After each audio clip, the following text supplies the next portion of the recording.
शक्तीपीठ महामार्गाला विरोध म्हणून आझाद मैदानावरती हजारो शेतकऱ्यांनी आंदोलन केलं होतं। खरं तर हे आंदोलन आता थांबवलेलं आहे, मात्र आंदोलन जरी थांबवलं असलं तरी आमची विरोधाची चळवळ ही कायम सुरूच राहणार आहे। सध्या खरं तर या आंदोलनाचे नेतृत्व करणारे सतेज पाटील सध्या आपल्यासोबत आहेत, आपण त्यांच्यासोबत चर्चा करणार आहोत।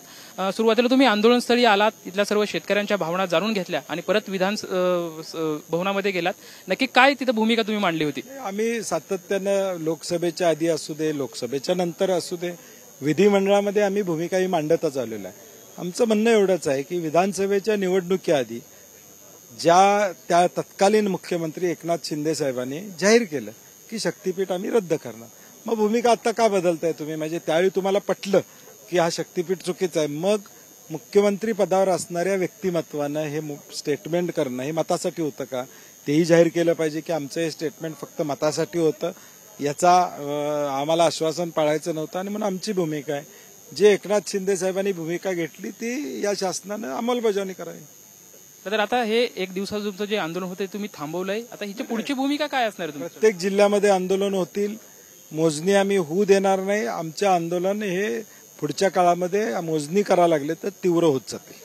खरं तर आपण बघतोय की भाजपामधल्या काही नेत्यांची वेगवेगळी वक्तव्य आपल्याला पाहायला मिळतात। भाजपामध्येच असलेले नितेश राणे यांनी पण एक असं वक्तव्य केलं की छत्रपती शिवाजी महाराजांच्या सर्व सैन्यामध्ये एकही मुसलमान सैन्य नव्हतं असं। नाही, मला वाटतं इतिहास त्यांनी वाचला पाहिजे।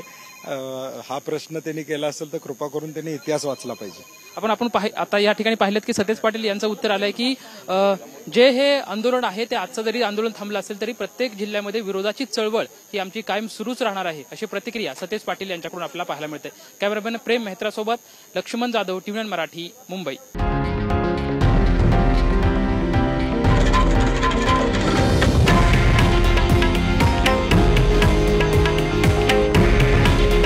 हे आहे देशातील नंबर 1 न्यूज नेटवर्क आणि आपण पाहत आहात TV9 मराठी।